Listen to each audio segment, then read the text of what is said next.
plural.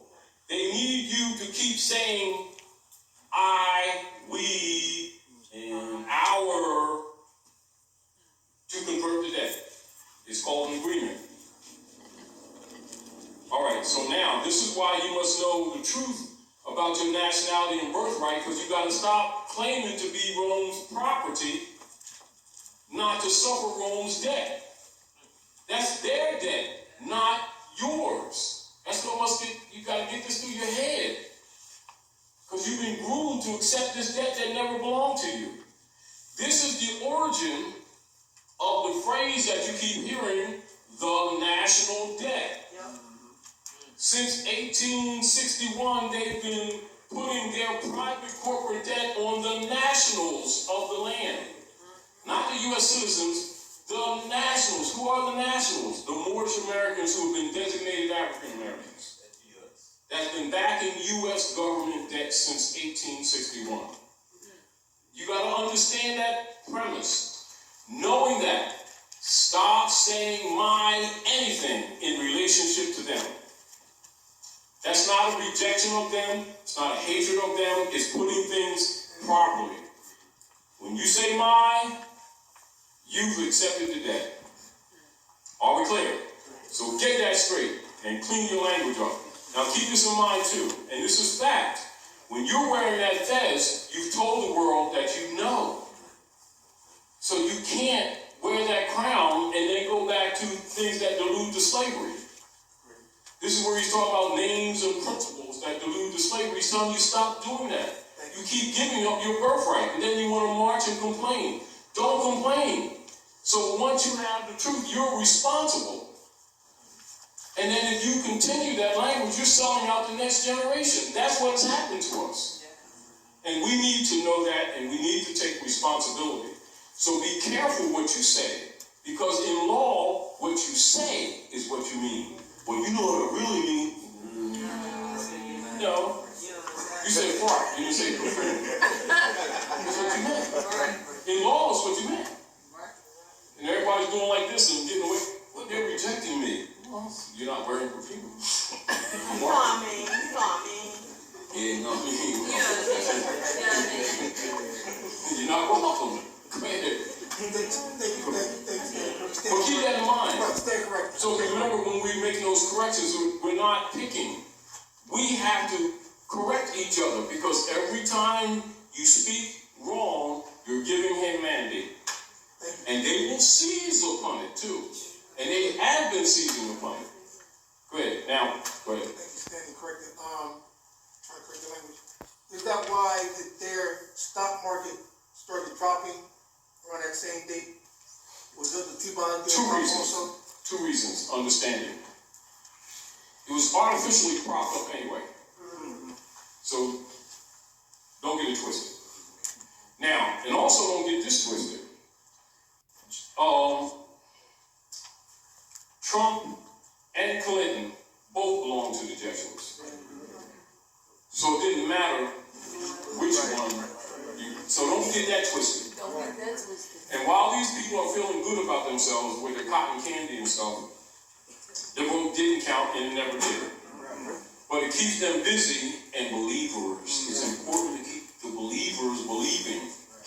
See, because the blind faith is also what supports the fiat. They got counterfeit religion, counterfeit as money, and counterfeit law. It's called color law. The job of the politicians and the black leader guys is to keep that paradigm going. Do you understand? And then making the people think there's separation of church and state. The state belongs to the church. They're all members of the Roman Curia. Are we clear? They're all members of the Roman Curia. Are we clear? Now, when you know these things, you're not supposed to promote the fraud to the next generation. You're supposed to clean them up. You're supposed to baptize them. They're supposed to be born with a new mind. And you're supposed to protect that. Your failure to protect that is criminal. It's not just a mistake, it's criminal. This is why the Europeans, a lot of times when they get frustrated with our people marching and praying and making themselves a nuisance, will stop and say, all right, we're tired of your BS. Why don't y'all leave us the hell alone and go back to your black leaders that keep South York back in slavery? Oh, he's racist. Then we start that stuff. And they tell the absolute truth. Do you understand? After all, these people keep saying they know God, Jesus, Allah, Moses, Muhammad. Certainly they should know law that's right in front of them on this earth. If they're going to tell you what's on the dark side of the moon. And God made everything. And all things are possible. When we say, how dare you claim the love of God you do not see and love not your brothers and sisters whom you see every day? Same principle applies. How dare you claim to know divine law and you don't even know civil law that governs your lives every day? You're full of doo-doo, and people need to tell you to your face you're full of it. But we got this self-righteousness about it, and we keep sacrificing the generations and then accusing the devil. We're part of the problem. So, that fake debt is the so-called national debt. That's where that phrase has its origin that they've been throwing around. So when they're talking about the national debt, they're talking about the debt put on the Moors under the designation of African Americans for that corporation that Lincoln bankrupted 1860, which was registered in France, which is called the United States Service Corporation. Are we clear? So that's the shadow government that's been ruling you ever since 1861, and you've been trained like rats to think it's a country. But they needed you to say that it's the country. They needed you to say, I'm a U.S. citizen. And when you did, you gave up your birthright, sanctioned the debt. That's what's been happening to you. The devil didn't do it. You did it. Do you understand? Competence and incompetence. If you demonstrate incompetence whatsoever, they will put a barrister on you from England who's really a deputy knight for the Pope of Rome under the Sanctum policy, whose mission is to undermine the Republic and thus the treaty. They're not there to protect your rights, they're there to steal your rights. Now you understand the Zodiac Constitution, when you hire a lawyer, you give them your birthright. Yes. Yes. If you understand the history, you understand that. Now, so if you don't know your rights, you're put in a compromised position. I gotta get me a lawyer. I don't think this is a good idea. Yeah. We ain't going for the nigger codes. You ain't pulling that on us. On principle, that $20, $24.20. $24.20 check. We ain't taking the hit. That's for the niggas. The monkeys. You think monkey means human rights and civil rights. And they agreed to be Negroes. 14th Amendment person. Corporations. Do you understand? Corps. So if you agree to monkey, are you included in human rights? Nope. If you agree with monkey? Nope. So do human rights apply to monkeys? Not that people don't like monkeys, they're pretty cool. They swing around and stuff. But so you have adults that keep calling each other niggers and think it means identity. Do you think the civilized world will sit around and debate with these people when it generates finance for them? So if we agree to be niggers and are outside the human family because we refuse to honor our mothers and fathers, can heritable law apply to such persons? Nope. So in law, such persons are designated in law as, quote unquote, colored people. Colored people means a simulacrum distinguished from that which is real. A prima facie, giving an appearance of an apparent right, but actually a deceptive appearance, hiding a lack of reality. That's what their word means. And so they have paid off black leaders to tell you that it means Afrocentricity of Hotep of Egypt. Dealing with the carbon of the universe. And these people believe them. You understand? So, again, that's not knocking anyone. It's giving you basic education that you should know as a child. And if you don't exercise those rights in law, you don't have them. Because the rule in civilization is this: man, comma, know thyself. Man, comma, be thyself. Man, comma, honor your mothers and your fathers, that your days may be longer upon the earth, land, L-A-N-D, not cloud. I know Reverend's going to tell people it's a cloud. Earth, land, that the Lord thy God Allah has given thee. Honor not your mothers and fathers, transact business in another man's name, and you are his slave. Now, so grow up, get over ourselves, render unto Caesar what is Caesar's, turn our hearts back to our mothers and fathers, claim unlost estate. It's called reversion of estate. That's why reversioner is placed before this, so that you can analyze it and put it together to use your reasoning mind and understand that the rest of the world already knew this stuff. So when you be thinking that nobody knows this stuff, or nobody understands what Noble Drawley did, and it's a belief, you can go ahead and think that way, however you're sorely mistaken. And this is again why you see a lot of COINTELPRO operatives will tell people that Drawley didn't teach civics. When the enforcement of the Constitution law is absolute highest level of civics. And even the Act 1 of the Divine Constitutional Bylaws, he says what? Grand Chiefs, the moderator, chairman, they're put in power to make law and enforce law. And they turn around and say, I didn't teach that law stuff. And people believe them. So, again, do what you will, but you can't say you weren't told. And understand that magistrates are Masons anyway, so they already know this stuff.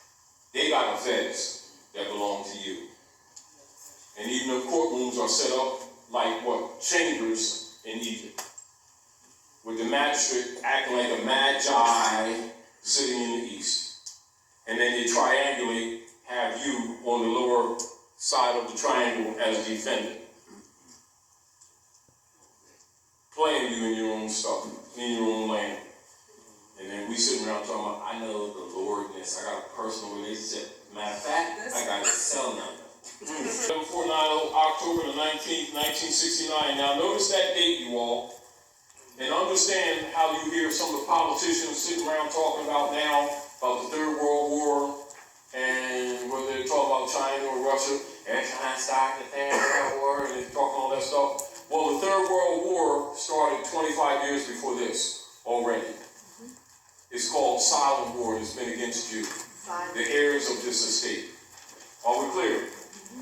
So, this executive order was authorized October of 1969 to counteract the minority, blacks, Indians, Latinos, Puerto Ricans, and poor whites in their rise from up under the depression and powers that be, the government. They keep calling it the government, but you understand it's that shell corporation that's actually been misrepresented as government to you.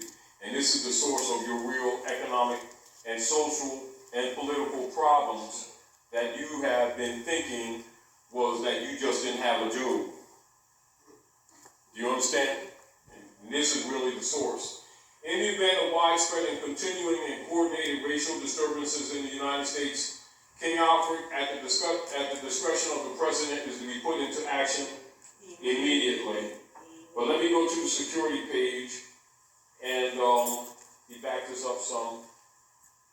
But I'm going to go to the section that we want Dr. Naila to show the listeners who are maybe not aware. They might have heard the victims under surveillance. I won't even go through them, but let's go through these issues right here that you can read and understand what everybody knows about you, including all your so-called people you think you're voting for, thinking that's representing you who are really not. Note, at the appropriate time to be designated by the president, the leaders of some of these organizations are to be detained only when it is clear that they cannot prevent the emergency. Working with local public officials during the first critical hours, all other leaders are to be detained at once. Compiled list of minority leaders have been readied at the National Data Computer Center. It is necessary to use the minority leaders designated by the president in much the same manner in which we use minority members who are agents with central and federal. and we cannot, until there is no alternative, reveal King Alfred in all its aspects. Minority members of Congress will be unseated at once. This move is not without precedent in American history. Attorney General. Now pay attention to this paragraph, preliminary memo from the Department of Defense. This memo is being submitted in lieu of a full report from the Joint Chiefs of Staff. That report is now in preparation. There will be many cities where the minority will be able to put into the street a superior number of people with a desperate and dangerous will. He will be a formidable enemy. Read this together, you all.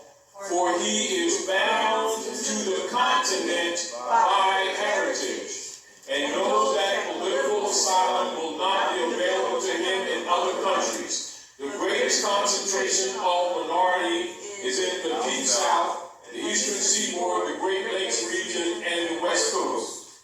Middle of the paragraph again. He will be a formidable enemy, for he is bound to the continent by heritage. See what all scholars know? Your heritage is here on this continent. Our country, this continent. You were brought from nowhere. You're the people of the land. Great Masonic secret.